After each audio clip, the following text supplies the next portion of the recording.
Terima kasih Anda masih bersama kami, masih bersama dengan Mas Heri dan Mas Leo. Saya ingin ke Mas Heri, ini kalau berbicara tentang maling gering tadi yang sudah juga sempat disinggung oleh Mbak Irma begitu ya.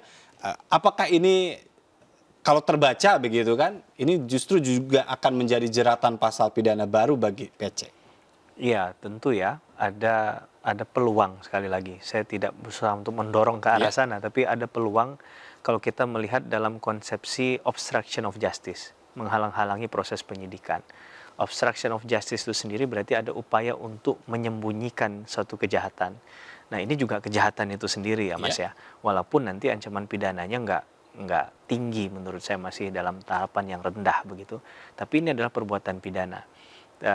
Biasanya kita mengenal istilah obstruction of justice ini dalam tindak pidana korupsi. Tapi kalau saya tidak salah di KUHP pasal 221 KUHP itu juga ya. sudah mengatur terkait dengan obstruction of justice tadi.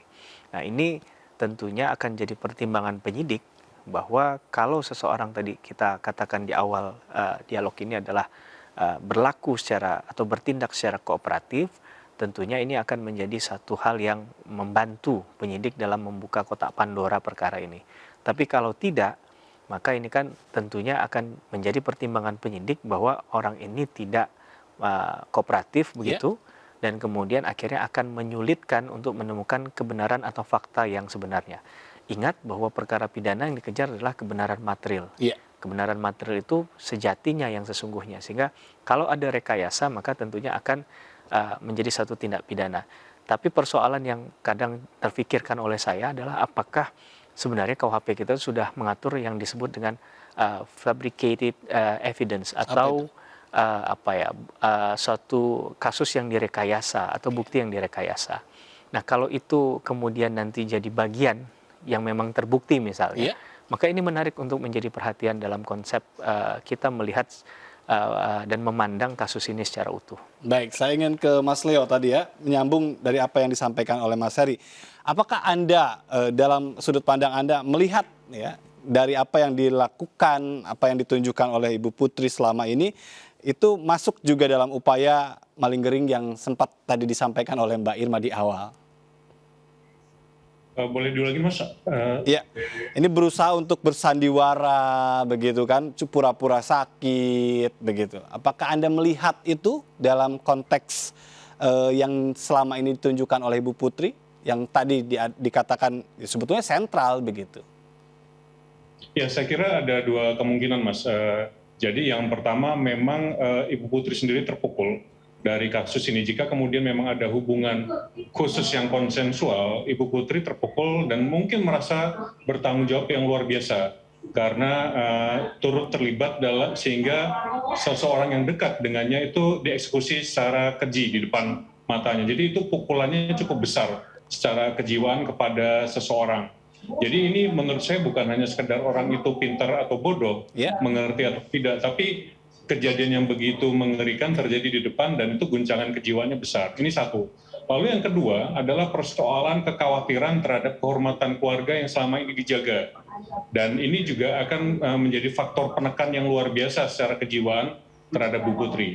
Jadi saya melihatnya masih begitu, Mas. Baik, tapi sangat wajar ya jika seseorang yang bermasalah dengan hukum akan mencoba mencari segala cara melakukan berbagai upaya untuk bisa lolos dari pertanggungjawaban pidana ya.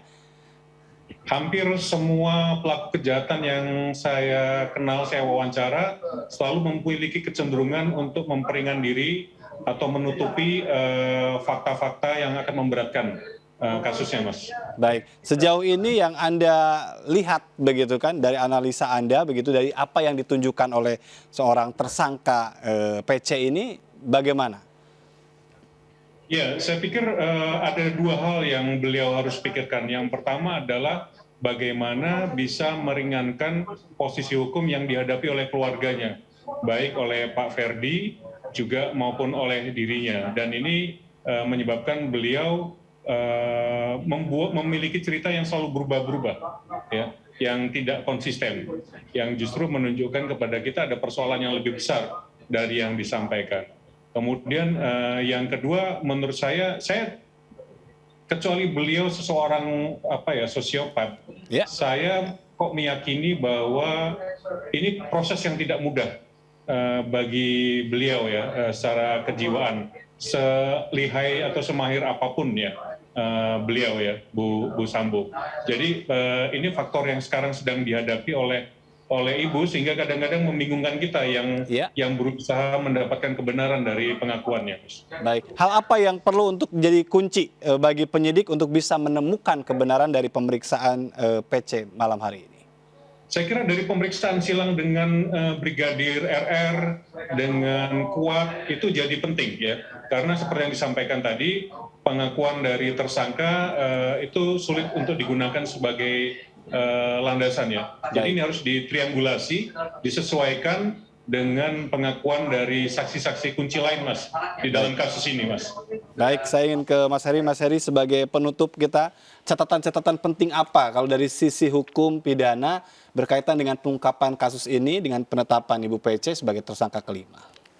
Tentunya kita melihat bahwa keterangan dari Ibu Putri ini adalah kunci atau dia adalah sentral dari persoalan ini ya. Karena awalnya kalau kita kembali lagi flashback, Mas Hajat, mohon maaf, ini kan adanya laporan terlebih dahulu di Polres Metro Jakarta Selatan oleh beliau juga.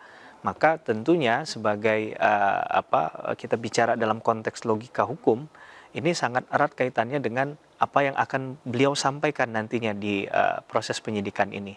Dan itu akan menjadi bahan pembelajaran kita bahwa ketika kita melaporkan satu tindak pidana, setidak-tidaknya itu bukan dalam konteks yang misalnya palsu atau fiktif begitu ya. Nah, ini juga menjadi berbahaya karena ketika hukum pidana digunakan, ini adalah menestapakan atau menderitakan seseorang. Tentunya kebenaran material ini harus benar-benar dicari sehingga keadilan substantifnya diperoleh, bukan lagi kita bicara dalam tataran proseduralnya saja. Baik. Proseduralnya sudah, hukum acara sudah berjalan, tinggal kita melihat adakah kebenaran, keterbukaan, kejujuran itu sebagai jalan untuk menemukan keadilan substantif. Dan kalau tidak kooperatif, nampaknya banyak juga ya jeratan-jeratan hukum yang bisa disandangkan kepada Ibu Putri. Tentunya kita tidak menginginkan beliau memilih jalan itu ya. Jadi beliau menjelaskan sesuai dengan apa yang beliau ketahui. Begitu, Mas. Terima kasih atas waktunya, Mas Heri. Terima kasih, Mas Leo, sudah bergabung bersama kami malam hari ini. Dan pemirsa, kita harus akhiri perbincangan kita malam hari ini. Selesai sudah MNC News Prime. Dan saya mengajak Anda untuk berbagi untuk masyarakat yang terdampak bencana di tanah air melalui program MNC Peduli. Tetap patuhi protokol kesehatan. Saya Ajatul Ratma, sampai jumpa.